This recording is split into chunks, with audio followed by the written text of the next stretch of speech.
একজন ব্যক্তির নাম বলছি না, মিশরে সেই যুগে সেই সময়কালে যারাই বাদশাহ হতো, নাম নয়, মিশরে যারাই বাদশাহী গদিতে বসতো তাদেরকেই ফেরাউন বলা হতো। কি বলা হতো?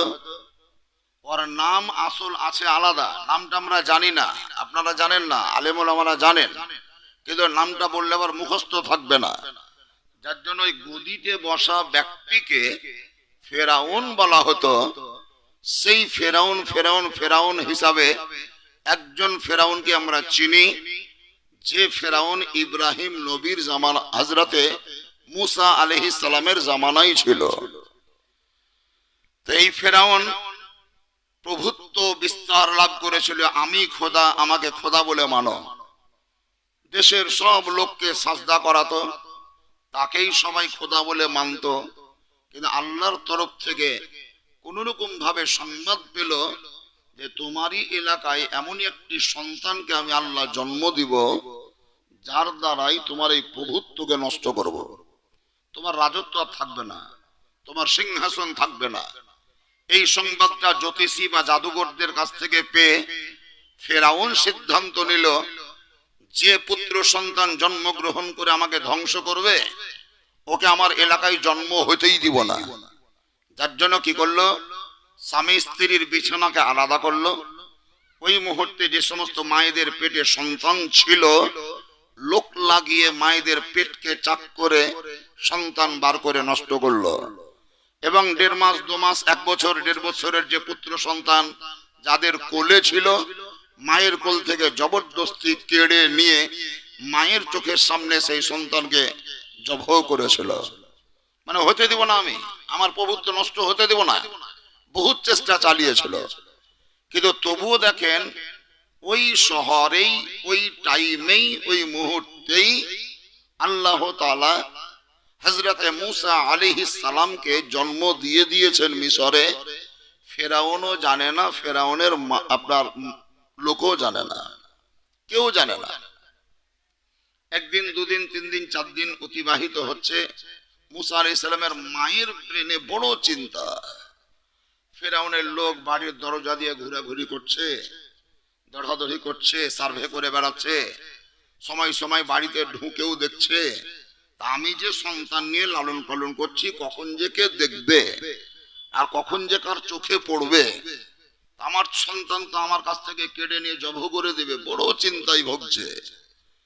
কিন্তু একজন দাইমার সঙ্গে তার বড় বন্ধুত্ব ভাব তৈরি হয়েছিল। সেই দাইমা 3-4 দিন ধরে ওর বাড়ির ভিতরেই ছিল। ওই দাইমাটি যখন বাড়ি থেকে বেরোচ্ছে, তখন ফেরাউনের লোকেরা দেখে ফেলেছে, এই তো দাইমাই বাড়ি থেকে বের হলো, তার মানে নিশ্চয়ই সন্তান হয়েছে, না দাইমা আসবে কেন?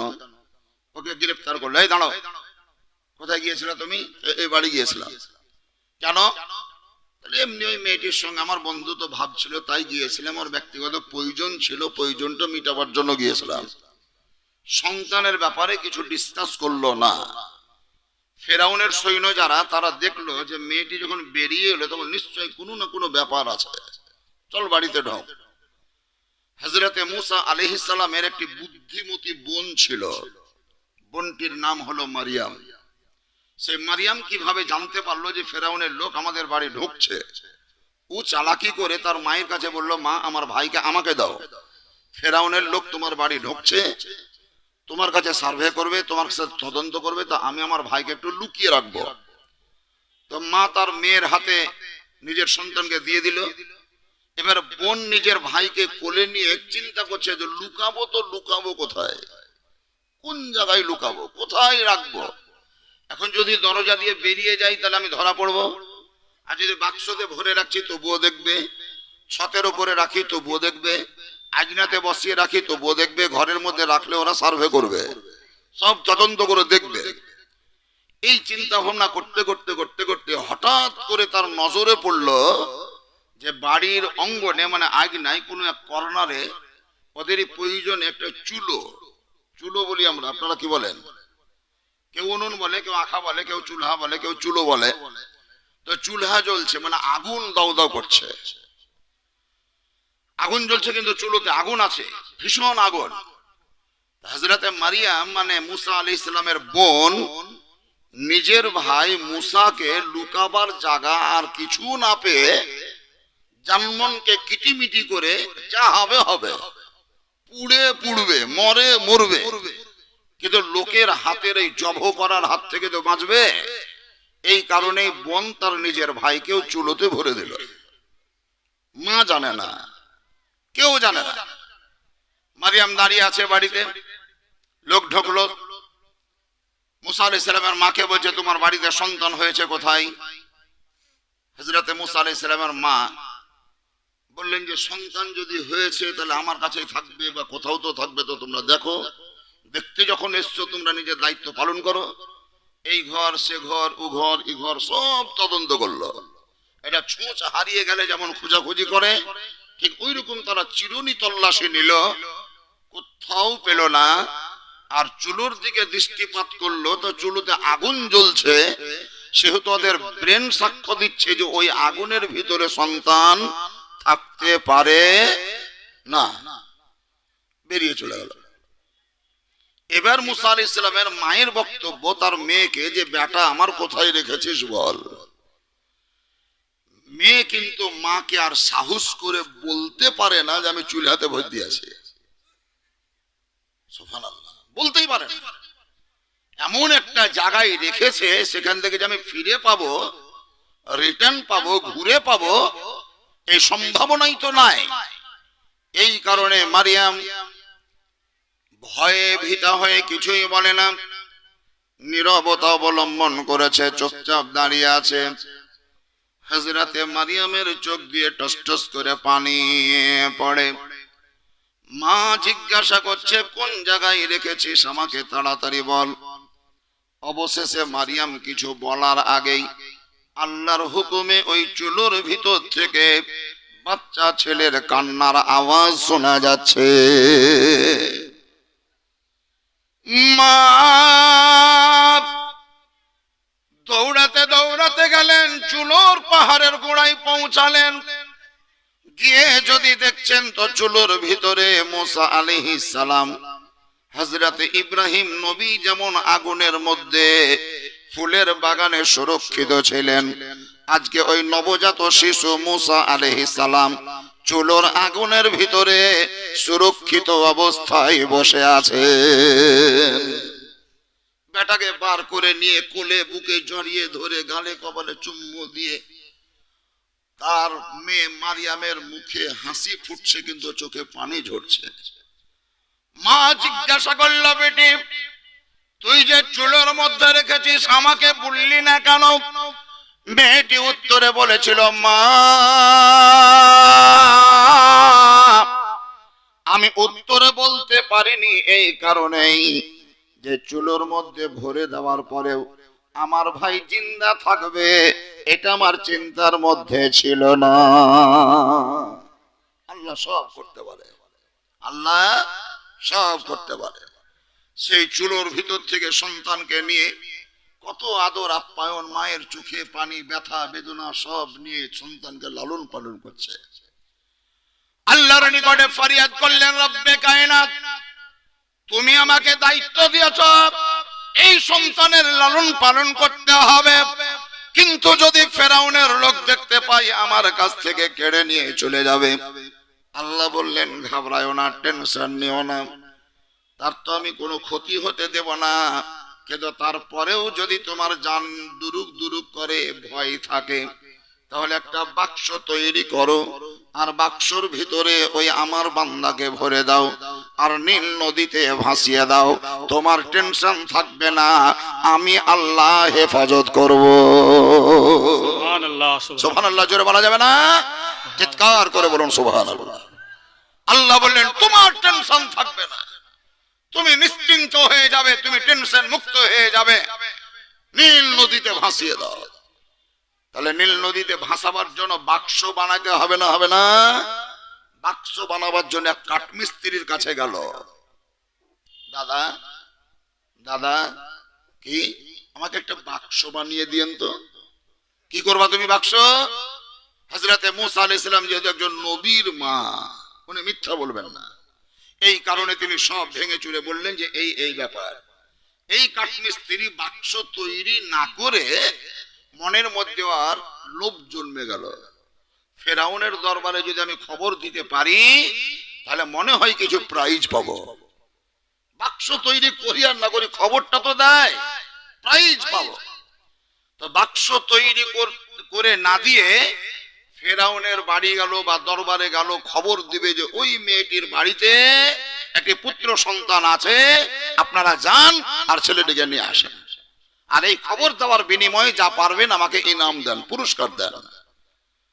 লোকটি দরবারে হাজির হলো, সৌ সৌ লোক থই থই করে ফেরাউন চেয়ারে বসে আছে। আল্লাহ রাব্বে কায়নাত,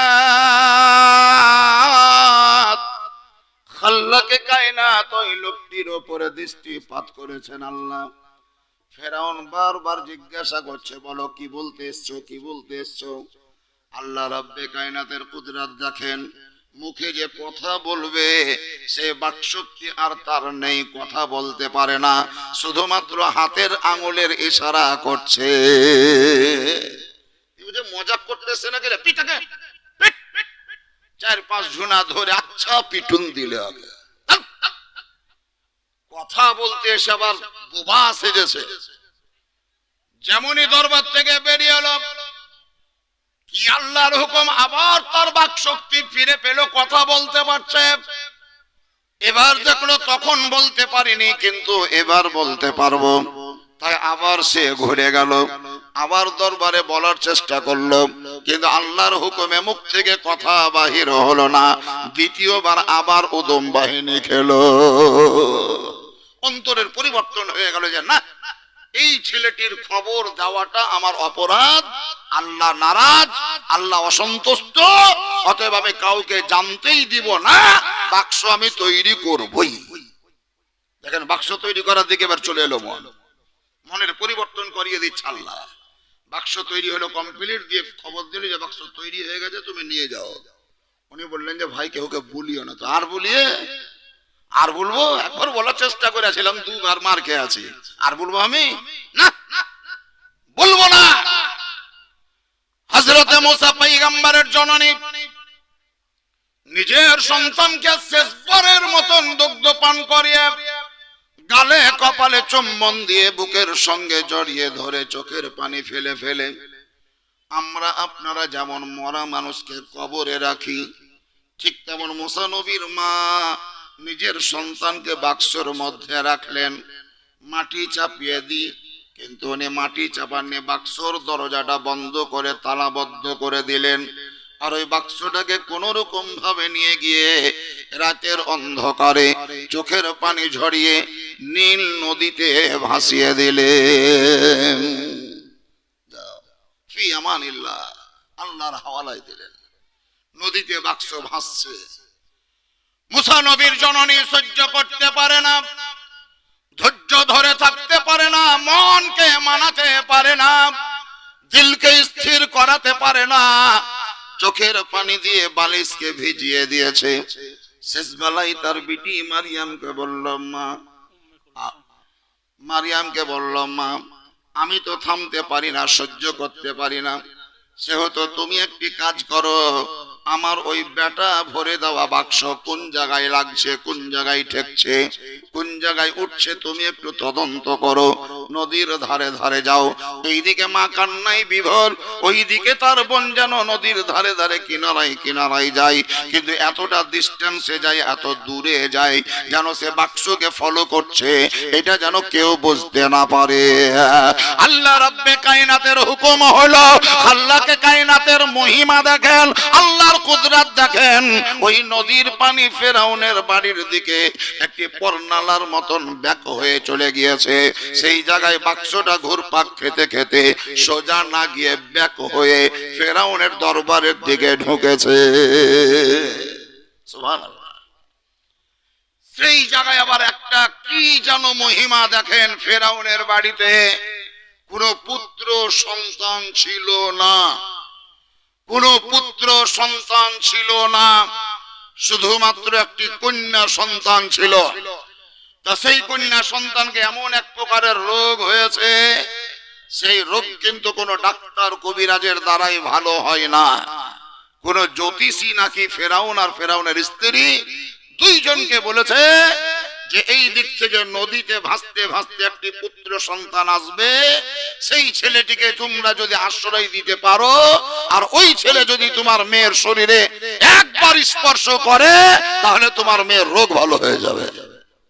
কোন দিককার জিনিস কোন দিকে লাগাচ্ছে আল্লাহ দেখে। ফেরাউনের স্ত্রী আসিয়ার নজরে ধরা পড়ল বাক্স, লোক মাধ্যমে বাক্স টেনে আনা হলো। বাক্সটা খোলার জন্য চেষ্টা করলো, কেউ পারে না, কেউ পারে না। কিন্তু আল্লাহর হুকুম, আমি কাউকে খুলতে দেব না, ফেরাউনকে দিয়েই খোলা করাবো। সর্বপ্রথম ওই বাচ্চাটার নজরে, বাচ্চাটার চেহারার উপরে যেন ফেরাউনের নজর পড়ে, এটাই হলো আল্লাহর ইচ্ছা। দুই স্বামী স্ত্রী এক জায়গায় একত্রিত হয়ে বাক্স খুলল। নূরময় চন্দন মুখখানা দেখে ফেরাউনের স্ত্রী আসিয়ার দিলে মায়া বসে গেল। আমি এই সন্তান হাতছাড়া করব না, এমনিতে আমাদের পুত্র সন্তান নেই, ছেলেটির যদি লালন পালন করতে পারি তাহলে এর দ্বারাতে আমাদের প্রভুত্ব বিস্তার হবে, আমাদের রাজত্ব টিকে থাকবে এবং এরই হাতের স্পর্শে হতে পারে আমার মেয়ের রোগ ভালো হয়ে যাবে। সুবহানাল্লাহ বলেন। ফেরাউন ওদিকে ছেলে খুঁজে বেড়েছে, মারবে আর জব করবে, আর ওর বাড়িতে এসে চলে এলো হাজির। এই মুসা আলাইহিস সালাম ফেরাউনের স্ত্রীর কোলে, দরবার থেকে এলান হলো মহিলাদেরকে ডাকো, যাদের স্তনে দুগ্ধ আছে তারা দুগ্ধ পান করাবে, ছেলেটাকে দুগ্ধ তো পান করাতে হবে। এর জন্য কিছু কিছু মেয়েদেরকে ডাকলো। মুসা আলাইহিস সালাম যেমনই ওই সমস্ত মায়েদের কোলে যায়, তো চিংড়ি মাছ যেমন লাফিয়ে হাত থেকে ফসকে পড়ে, ওইরকম মুসা আলাইহিস সালাম কোল থেকে লাফিয়ে নিচে পড়ে যাচ্ছে। কাউরির কোলেও থাকে না, দুগ্ধ পান করে না।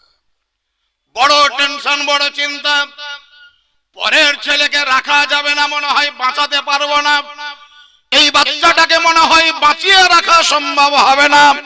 তার কারণ সেই যুগে মাইপোস তৈরি হয়নি, হরলিক্স ছিল না, মায়ের স্তনের দুগ্ধ পান করিয়ে লালন পালন করতে হবে। যখন লোক যায় আসে আর যায় আর আসে, যায় আর আসে, ওই যে মুসা আলাইহিস সালামের বোন নদীর ধারে ধারে এসেছিল, সে কোনো এক সাইডে দাঁড়িয়ে একটা লোককে বলছে, বাবাজি শুনুন, আপনাকে আমি একটি কথা বলছি, যদি পারেন তো দরবারে খবর দিতে পারেন, আমার নজরে এমন একজন মহিলা আছে, ওই মহিলাটির স্তনে দুগ্ধ আছে, যদি তাকে ডেকে আনা হয় তাহলে আমার দিল মন জান প্রাণ বলছে এই ছেলেটি ওই মায়ের দুগ্ধ পান করতে পারে। খবরটি যেমনই দেওয়া তেমনই বলছে, যাও ওই মহিলাকে ডেকে আনো। যেমনই ডাকার সিদ্ধান্ত হলো, হযরতে মুসা পয়গম্বরের দিদি বা বোন লোকজন যাওয়ার আগেই মায়ের কাছে গিয়ে হাজির হয়ে বলছে, মা তোমার নসিব ভালো, আমাদের ভাগ্য ভালো, আমার ভাই মুসা ফেরাউনের দরবারে আশ্রয় পেয়েছে, দুগ্ধ পান করাবার জন্য মহিলা খুঁজে বেড়াচ্ছে, আমি তোমার ঠিকানা দিয়েছি, মনে হয় তোমার কাছে মানুষ আসবে, তুমি ডিনাই করিও না, অস্বীকার করিও না, তুমি স্বেচ্ছায় গ্রহণ করে চলে যেও। হযরতে মুসা পয়গম্বরের জননী যখন গেলেন, মুসা আলাইহিস সালামকে কোলে করে যখন ধারণ করলেন, আল্লাহ রাব্বুল আলামিন মুসা পয়গম্বরের মধ্যে সেই সেন্স দান করেছিলেন, সেই বিবেক দান করেছিলেন, ওই বুদ্ধি দিয়েছিলেন। যেমনই তিনি মায়ের কোলে আশ্রয় পেলেন, তেমনই তিনি বুঝতে পারলেন যে পূর্বে যারা এসেছিল তারা আমার মা নয়, এখন যিনি কোলে নিলেন ইনি হচ্ছেন আমার মা। মা চিনতে পারলেন সন্তান, স্তনে মুখ লাগালেন, পেট ভরে দুগ্ধ পান করলেন। ফেরাউনের স্ত্রী মেয়েটির গায়ে পেটে হাত বুলিয়ে বলছে, বুবু তুমি দিনে কমপক্ষে দুবার আসবে আর বাচ্চাটা দুগ্ধ পান করিয়ে যাবে, অথবা এক কাজ করো, যতদিন বাচ্চাটা দুধ পান করবে, দুধ পান করার জামানা শেষ না হবে ততদিন পর্যন্ত তুমি বাচ্চাটাকে তোমারই বাড়ি নিয়ে যাও, বাচ্চাকে দুগ্ধ পান করিয়ে লালন পালন করে আবার আমাকে ফেরত দেবে। ফেরাউনের মা বলছে, আমি তো বিনা পয়সা দুধ পান করাবো না, আমারও তো সংসার আছে, ঘর বাড়ি আছে, আমারও তো খরচ পাতি আছে, তাহলে কিছু মজুরি দিতে হবে। ফেরাউনের স্ত্রী তাতেই রাজি হলো। বলুন আল্লাহ কোন জায়গার জিনিস কোন জায়গায় লাগাচ্ছে বুঝতে পারছেন? আল্লাহর কুদরত। আল্লাহ রাব্বে কায়নাত বলেছিলেন মুসা নবীর মাকে, তুমি টেনশন নিও না, চিন্তা করিও না, এর পরেও যদি তোমার জানে ভয় আছে তাহলে বাক্সর মধ্যে সন্তানকে পুরে নদীতে ভাসিয়ে দাও, আমি আল্লাহ হেফাজত করব। আল্লাহ রাব্বে কায়নাত এই নদীতে ঘুরিয়ে ঘুরিয়ে পাক খাইয়ে পুনরায় দেখেন ওই মুসা আলাইহিস সালামকে তার মায়ের কোলেই পৌঁছে দিলেন। দুগ্ধপানের জামানা শেষ, মুসা আলাইহিস সালামকে ফেরত দিল। ফেরাউন ওই বাচ্চার দেখাশোনা করে, ফেরাউনের স্ত্রী লালন পালন করে। কোন একজন বাচ্চা ছেলে, একদম বাচ্চা, কোলে বসে আছে ফেরাউনের কোলে বসে থাকতে থাকতে বাম হাত দ্বারা দাড়িকে ধরে ডান হাত দিয়ে গালে চড় মেরেছিল। ফেরাউন কাফির, কিন্তু দাড়ি ছিল। আপনার হয়তো বলবেন ও কাফির, অমুসলিম, তাহলে দাড়ি কেন রেখেছিল? তাহলে আমি প্রশ্ন করবো, এখন আমাদের প্রধানমন্ত্রী কেন রেখেছে? নাকি আছে না? নাই, রবীন্দ্রনাথ ঠাকুরের দাড়ি ছিল না? তার ছিল। তারপরে আমাদের প্রাক্তন একটা প্রধানমন্ত্রী পাগড়ি বাঁধা থাকতো সব সময়, আর 1.5 ইঞ্চি দাড়ি ছিল থুতনিতে, এখনো আছে। কি নাম ওর? এই দেখো, মনমোহন সিং না, মনমোহন সিং, ওরও দাড়ি ছিল খোঁজ। তো হরভজন সিং আর মনমোহন সিং একই বংশের লোকরা, একই কাস্টের, একই কুমের। দাড়ি ধরে কিল মারল, চড় মারল। যেমনই তার গালে চড় মারা, তেমনই ছেলেটিকে কোল থেকে ঝট করে ফেলে দিয়ে হযরতে আসিয়াকে বলছেন, আসিয়া আমি কোনো মতেই মানবো না, কোনো মতেই বিশ্বাস করব না। ওই জ্যোতিষীদের দ্বারাই যে খবর পেয়েছিলাম যে কোনো একটি ছেলে তোমার এই এলাকায় থাকবে, যার দ্বারাই তোমার জগৎ ধ্বংস হবে, প্রভুত্ব নষ্ট হবে। তোমার দিল বলছে মনে হয় ওই ছেলেটি এই ছেলে, না হলে আমাকে চর কেন মারলো? আমাকে চর মারলো কেন? হযরতে আসিয়ার ব্রেনে বুদ্ধি চলে এলো। ও বাচ্চা ছেলে বুঝতে পারেনি, যদি জ্ঞান থাকতো, বুদ্ধি থাকতো, তাহলে আপনাকে মারতো। অত বুদ্ধি নাই, বুদ্ধি নাই, কি করে বুঝবো? আসিয়া বলেন, দাঁড়ান আপনাকে বুঝিয়ে দিচ্ছি। ফেরাউনের দুই পাশে দুটো প্লেট রাখলো, একটা প্লেটে আগুন আর একটা প্লেটে মণি, মুক্তা, জবরদস্ত, গোলাপ ফুল ইত্যাদি ইত্যাদি ফুল, আর একটাতে আগুন। ওই দূরে ছেলেটাকে ছেড়ে দিল। ছেলেটা এবার হামাগুড়ি টানা। হামাগুড়ি বুঝেন? হামাগুড়ি মানে কি? হামকুড়া বলে, হামকুড়া, ওকে হামাগুড়িও বলে। মানে হামাগুড়ি বলতে হাতের ভরে হাঁটা, হোঁটার ভরে হাঁটা, আর মাঝে মধ্যে নেড়া ছেঁচড়া দিয়ে হাঁটা, এমনি করে ওকে হামাগুড়ি। এই হযরতে মুসা পয়গম্বরকে দূরে ছেড়ে দেওয়া হলো। ফেরাউনকে আসিয়া বলে, দেখেন বাচ্চাটার ভিতরে যদি বুদ্ধি থাকে, বিবেক থাকে, জ্ঞান সম্পন্ন হয়, তাহলে কোনো মতেই আগুনে হাত দিবে না, ফুলের পাত্রতে হাত দিবে। আর যদি বুদ্ধি না থাকে তাহলে ফুলের পাত্রতে নয়, আগুনে হাত দেবে। হযরতে মুসা আলাইহিস সালাম হামাগুড়ি টানতে টানতে টানতে টানতে আসছিলেন। মনে হলো যেন ওই ফুলের দিকে তিনি অগ্রসর হচ্ছিলেন। আল্লাহ রাব্বে কায়নাত বললেন, জিবরাইল এই মুহূর্তে তুমি ছুটে যাও, আমার পয়গম্বর মুসা আলাইহিস সালামের অগ্নি পরীক্ষা চলছে, তাই ওকে ওই দিক থেকে ঘুরিয়ে আগুনের পাত্রের দিকে ঘুরিয়ে দাও। যেমনই আগুনের পাত্রের দিকে ঘুরিয়ে দেওয়া হলো, তেমনই তিনি ওই পাত্রের নিকটে পৌঁছে এই হাতখানাকে ছেড়ে থপ করে আগুনের উপরে থাবা মারলেন। একটা আগুনের টুকরা নিয়ে মুখের মধ্যে পুড়ে দিয়েছিলেন, যার জন্য তার জিহ্বা পুড়ে গেল। আর জিহ্বা পুড়ে যাওয়ার জন্য ওনার কথা যখন উনি বলতেন, তখন তার কথাটা তোতলা ভাব হতো। তোতলা ভাব, জিহ্বা পুড়ে গিয়েছে, যার জন্য তোতলা ভাব। এই তোতলা ভাব নিয়ে কথা বলতেন। বড় হচ্ছেন। ফেরাউনের ব্রেনের ভাইরাস দূর হইলো যে না, ছেলেটা আমার দুশ্মন নয়, না হলে আগুনে হাত দিত না। হযরতে আসিয়া বুঝিয়ে দিলেন তার স্বামীকে। সাবালক হয়েছে বড়। এই মুসা আলাইহিস সালাম এবার এলাকায় ঘুরে বেড়াচ্ছেন। মানে ফেরাউনের পালক পুত্র, পালিত সন্তান। ফেরাউনের যেমন নাম সুনাম আছে, ওর বাড়ির সন্তান, ওরও একটা মান সম্মান থাকবে না? সবাই তাকে প্রাধান্য দেয়, সম্মান দেয়। দেখছে কোন এক জায়গায় দুজন ব্যক্তি ঝগড়া করছে। যে লোকগুলা ঝগড়া করছে তার মধ্যে একজন হলো মুসা আলাইহিস সালামের বংশের, ইসরাইলি, মানে বানি ইসরাইল কওমের, আর একজন হচ্ছে ফেরাউনের দিককার কবতি। এই কবতি লোকটা ইসরাইলের উপরে নির্যাতন করছে। মুসা আলাইহিস সালামের বক্তব্য যে গরিব মানুষ, অনাথ লোক, খুবই লেবার প্রকৃতির, ওর উপরে অত্যাচার কেন করছো? ওর বক্তব্য যে আমি যা করবো তাই করি, তুমি কেন এখানে মাতব্বরি করতে এসছো? মুসা আলাইহিস সালামের মেজাজ রেগে গেল, টেম্পটেড হলেন, আস্তে আস্তে এগিয়ে গিয়ে এই চারটি আঙুলকে এইভাবে ধরে বুড়ে আঙুলটাকে চাপিয়ে, এটা এই আঙুলটাকে কি বলেন? বুড়ে আঙুল। আর এটাকে কুড়ে আঙুল নাকি? আঙুলের নাম আছে, ওটা তো আরবি বললেন, বাংলাতে আঙুলের নাম এটা হচ্ছে কনিষ্ঠা। কনিষ্ঠা মানে ছোট। এই আঙুলটাকে বলা হয় অনামিকা বাংলায়, এই আঙুলটাকে বলা হয় মধ্যমা, এই আঙুলটাকে বলা হয় তর্জনী, আর এটাকে বলে বৃদ্ধাঙ্গুলি। এই বৃদ্ধাঙ্গুলি মানে বুড়ে আঙুল। তো কিছু কিছু সমাজে দেখবেন যুবক ছেলেরা, এই যুবক ছেলেরা বলে, যুক্তি করে যে মুরব্বীদেরকে বাদ দে, মুরব্বীদের দ্বারাই কোনো কাজ হবে না, জুয়ানদেরকে এগিয়ে যেতে হবে, মুরব্বীরা সব নষ্ট করে দিল। কিন্তু যেই যুবকরা ধারণা করে মুরব্বীদের দ্বারাই কিছু হবে না, মুরব্বীদের কোনো দাম নাই, মূল্য নেই, আমি তাদেরকে বলবো এই বুড়ো আঙুলটাকে বাদ দিয়ে চারটি আঙুল নিয়ে যদি মুঠ বাঁধো, তাহলে যে শক্তি বাড়বে পাবে, বুড়ো আঙুলটাকে ওপরে যদি চাপিয়ে দেওয়া হয়, তাহলে আপনারা বলেন শক্তি বাড়বে না কমবে? দেখেন একবার মুঠ বেঁধে দেখেন, এই চারটা আঙুল নেন আর এটাকে বাদ দেন, দেখবেন ফস ফস করবে, শক্তি নাই। কিন্তু এটাকে চাপিয়ে দেন, একদম শক্তি হয় না।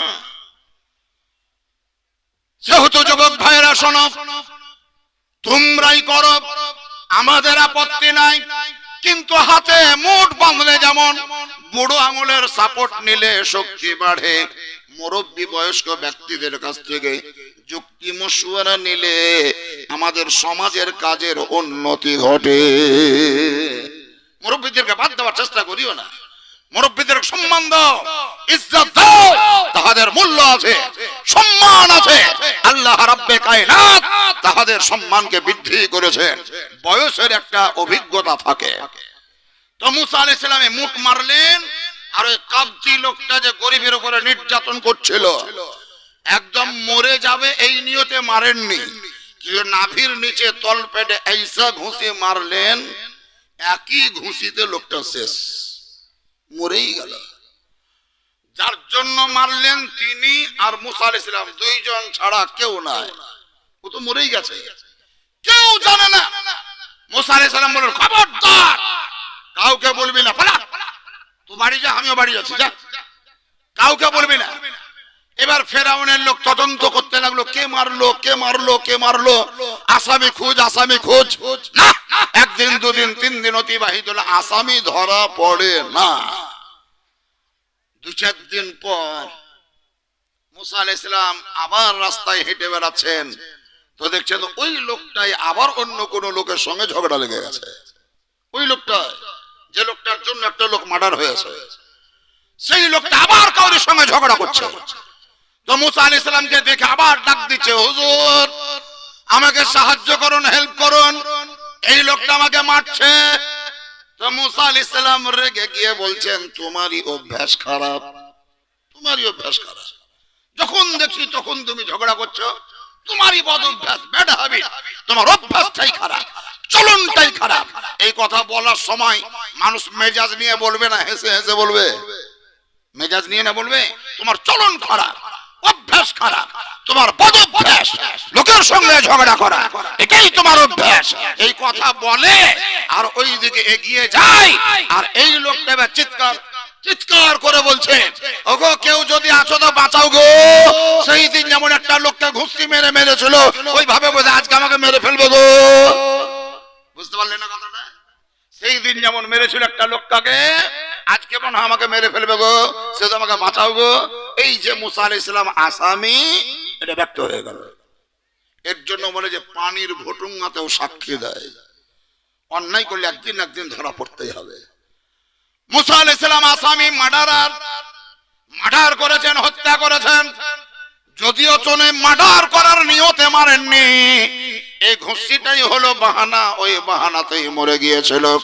এই লোকটার যারাই ব্যক্ত হয়ে গেল। ওইদিকে ফেরাউন খবর পাওয়ার পর সিদ্ধান্ত নিল আজকে রাত্রির মধ্যেই মুসাকে হত্যা করা হবে, ফাঁসিতে চড়া হবে। মুসা আলাইহিস সালামের যুক্তি মশওয়ারা জানেন না। কোন একজন দরদি ব্যক্তি ভিতর গিয়ে মুসা আলাইহিস সালামকে বলছে, হুজুর আমি আপনাকে একটি গুপ্ত খবর দেওয়ার জন্য এলাম। খবরটা কি বলো? বলে ফেরাউনের দরবারে যুক্তি হলো, মশওয়ারা হলো, আজকে রাত্রিতে আপনাকে ফাঁসিতে দেওয়া হবে, আপনাকে হত্যা করা হবে, আপনাকে মার্ডার করা হবে, আপনাকে কতল করা হবে। তাই হুজুর গো, আমি আপনার যদিও কেউ নই, কিন্তু মনের দিক থেকে আপনাকে শ্রদ্ধা করি, ভালোবাসি। তাই আমি অনুরোধ করছি যদি পারেন তাহলে আজকের রাত্রিতেই আপনি মিশর ছেড়ে পালিয়ে যান। মিশরে থাকিয়েন, আপনি পালান। মুসা আলাইহিস সালামের হাতে ব্যাগ নাই, পিঠে লাগেজ নাই, পকেটে টাকা নাই, কোন দিকে যাবে সিদ্ধান্ত নাই। ওই রাতেই তিনি মিশর ছেড়ে দেশান্তর হলেন, রাস্তা ধরে চলতে লাগলেন। উনি গেলেন কোথায়, কত দূর গেলেন, এই ইতিহাস কোরআন শরীফের তাফসীর। গোটা 30 পারা কোরআনের মধ্যে সবচাইতে বেশি বাহ্যিকে যে নবীর আলোচনা আছে সেই নবীর নাম হলো মুসা আলাইহিস সালাম। ইনার মতন বিস্তর আলোচনা অন্য কোন নবীর নেই, অন্য কোন রাসূলের নেই। আর আমাদের নবীর কথা যদি বলেন তাহলে আমার নবীর প্রশংসা তো প্রতিটি অক্ষরে অক্ষরে, জাবারে জেরে, তাসদীদে জজমে, হারকাতে, সব জায়গাতে নবীর প্রশংসা। সেটা আলাদা জিনিস, কিন্তু বাহ্যিকে ইতিহাসের মতন তাফসীর আকারে সবচাইতে বেশি যেই নবীর আলোচনা সেই নবীর নাম হযরতে মুসা পয়গম্বর। উনি গেলেন কোথায়, আশ্রয় পেলেন কোথায়, কোন জায়গায় তিনি আশ্রয় পেলেন, কোন দিকে যাবেন, কিভাবে তিনি সুবহানাল্লাহ আবার ফিরে মিশরে আসছেন, ইত্যাদি বিবৃতি বর্ণনা আপনাদের মাঝে ব্যক্ত করব ইনশাআল্লাহ। হলো যে বাকি রাখবো না, সবাই মিলে ভক্তি ভরে জোরে সোরে মুহাব্বতের সঙ্গে নবীর উপরে একবার দরুদ শরীফ পড়ুন।